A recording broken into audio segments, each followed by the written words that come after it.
चिन्तासन्तानहन्तारो यत्पादाम्बुजरेणुवः श्रियानान्तां निजाचार्यां प्रणमामि मुहुर्मुहुः। यदनुग्रहतु जन्तु सर्वदुःखादिगो भवेत् तमहं सर्वदा वन्दे श्रीमद्वल्लभनन्दनम्। महापुरुष श्रीमद् वल्लभ के चरणों में प्रणाम और श्री गोवर्धन नाथ के चरणों में प्रणाम। सभी भगवदीय वैष्णव जनों को मेरा जय श्री कृष्णा एवं जय श्री राधे। आज बहुत दिनों पश्चात श्री ठाकुर जी कृपा से हम कुछ चर्चा करने के लिए यहाँ एकत्रित हुए हैं।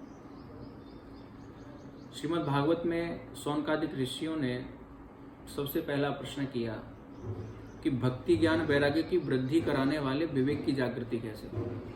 तो श्रीमद् महाप्रभु वल्लभ ने धर्म निर्वाह के लिए वैष्णव के लिए 9 प्रकार के विवेकों का वर्णन किया है, जिसमें से आज हम कुछ विवेकों के ऊपर चर्चा करने जा रहे हैं।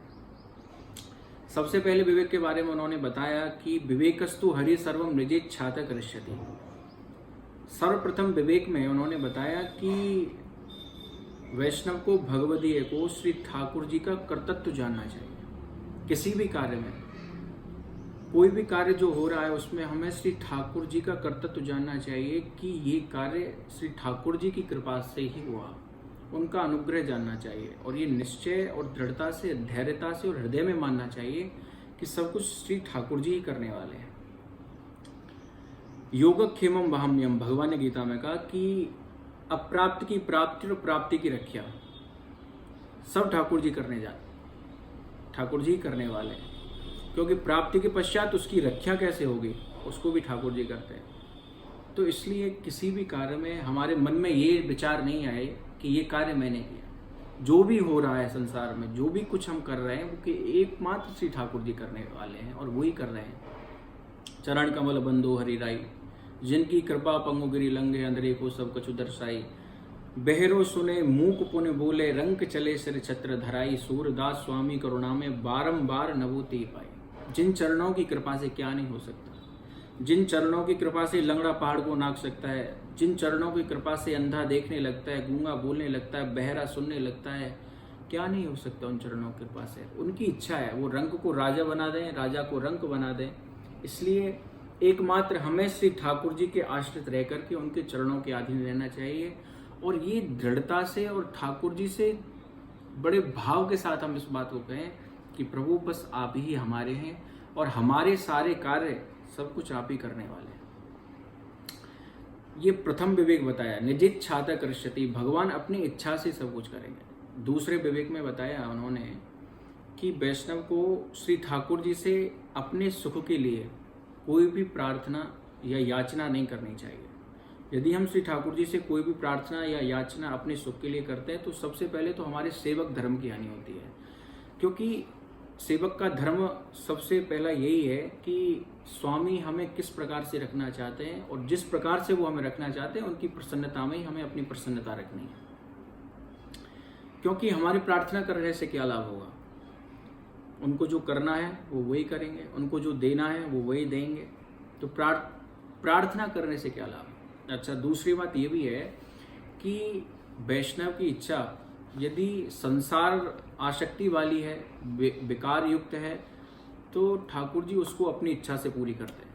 और यदि भगवदीय की इच्छा भगवत संबंधी है, भागवत कथा या कीर्तन आदि कुछ ऐसे संकल्प मन में उठ रहे हैं, तो फिर ठाकुर जी उसको भक्ति इच्छा पूर्वक करते हैं, फिर भक्ति की इच्छा से पूरा करते हैं। इसलिए किसी भी वस्तु को प्राप्त करने के लिए हम ठाकुर जी से प्रार्थना ना करें, क्योंकि उससे उनको श्रम होता है। तीसरे विवेक में महापुरुष श्रीमद् वल्लभ ने बताया कि प्रार्थना क्यों नहीं करनी चाहिए। इस शंका के निवारण में उन्होंने बताया है कि एक तो सेवक धर्म की हानि है, दूसरी बात यह है कि ठाकुर जी की इच्छा क्या है, स्वामी की इच्छा क्या है। यदि हमारी इच्छा कुछ अलग है और ठाकुर जी की इच्छा कुछ अलग है तो ठाकुर जी को श्रम होता है और फिर उसमें विचारों में भिन्नता आ जाती है। इसलिए श्री ठाकुर जी की इच्छा में हमें उनके आश्रित रहना चाहिए, अपनी इच्छा की कोई आवश्यकता नहीं है। प्रभु अब हम भले बुरे सोते रहे, अब आप हमें जैसे रखेंगे हम वैसे रहेंगे। चतुर्थ विवेक में बताया कि जो असाध्य वस्तु है वो बड़ी सहजता से श्री ठाकुर जी प्रदान कर देते हैं मनुष्य को। आपने अपने जीवन में भी कभी देखा होगा कि कई बार हमारे जीवन में वो घटित हो जाता है जो कभी नहीं सोच सकते। तो इसलिए एकमात्र श्री ठाकुर जी के आश्रित रह करके उन्हीं के चरणों का स्मरण करते हुए, प्रभु आप जैसे रखेंगे हम वैसे ही रहेंगे, आप जो करेंगे वही होगा। तो बहुत सी असाध्य वस्तु, दुर्लभ वस्तु जो श्री ठाकुर जी बड़ी सहजता में हमें दे देते। सर्व सामर्थ्य है वचन, क्योंकि वो सर्व समर्थ हैं। वो सुई के छिद्र में से हाथी को भी पार कर सकते हैं, जल को थल बना सकते हैं, थल को जल बना सकते हैं, क्या नहीं कर सकते। इसलिए एकमात्र उन्हीं के आश्रित हमें रहना है। और दूसरी बात ये कि यदि हम अपनी इच्छा से किसी असाध्य वस्तु को प्राप्त कर लेते हैं तो उसमें हमारे अंदर अभिमान आ जाता है, जिसके लिए महापुरुष श्रीमद् वल्लभ ने सर्वथा त्याग की भावना रखी है। अभिमानस्तु संत्याज्य सर्वथा हरि। एकमात्र अभिमान को त्याग देना चाहिए, श्री ठाकुर जी के सम्मुख अभिमान नहीं करना चाहिए। और अभिमान कैसा? क्योंकि ठाकुर जी की दी हुई वस्तु है, ठाकुर जी के ही लिए अर्पण हो रही है। तो सर्वथा श्री महाप्रभु ने अभिमान का त्याग बताया है वैष्णव के लिए। और ठाकुर जी को यदि किसी बात से चिड़न होती है तो अभिमान से होती है। उनको अभिमान बिल्कुल प्रिय नहीं लगता। एक छोटा सा दृष्टांत देकर के आज मैं अपनी बात पूरी करूंगा, फिर आगे हम आगे के विचारों पे चर्चा करेंगे। एक तपस्वी जी जो हजारों वर्ष तपस्या उन्होंने की, हजारों वर्ष तपस्या करने के पश्चात श्री ठाकुर जी प्रसन्न हुए। ठाकुर जी ने आकर के कहा वरदान मांगो। लेकिन तपस्वी जी को बड़ा अभिमान था अपनी तपस्या का कि मैंने हजारों वर्ष तपस्या की है। तो ठाकुर जी से बोले कि आप पहले मुझसे मेरा लेखा जोखा लेकर के आइए, मैंने इतने वर्ष तपस्या की है, मेरा लेखा और मेरा हिसाब किताब लेकर के आइए। ठाकुर जी मुस्कुराए और बोले कि ऐसा है कि आज तो हम आपका लेखा जोखा लेकर के नहीं आए, लेकिन कल जब हम आएंगे तो आपका लेखा जोखा अपने साथ लेकर के आएंगे। तो तपस्वी जी को थोड़ा धैर्य भी रहा कि ठाकुर जी कल आएंगे। लेकिन आज की रात्रि में ठाकुर जी ने लीला कर दी।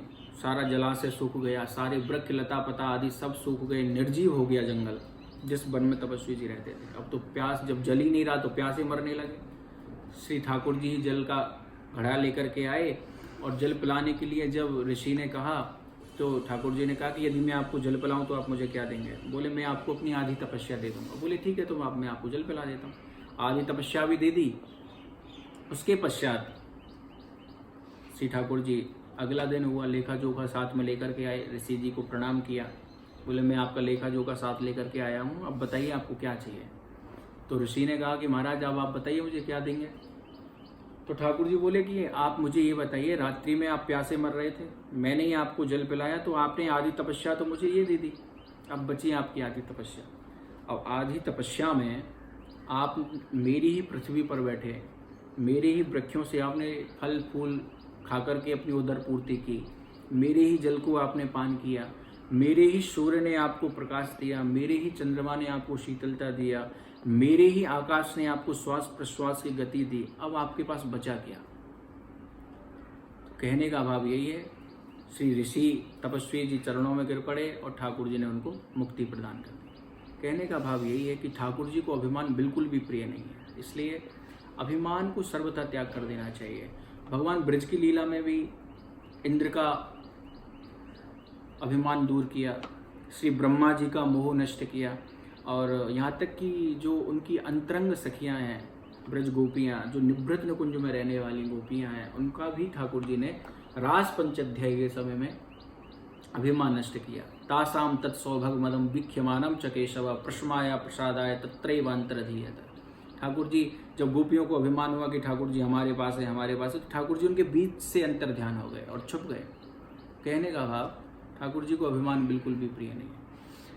तो इन शब्दों के साथ आज कुछ चर्चा हमने की और आगे भी इस प्रकार की चर्चा हम करते रहेंगे। सो आप सब लोग इस वीडियो में आपको जो अच्छा लगे उसको आप सुनिए और आगे भी शेयर कर सकते हैं। और ये जो नया चैनल बना है इसको आप सब्सक्राइब करें, इसलिए जो कोई भी हम वीडियो डालें वो आप तक पहुंच सके।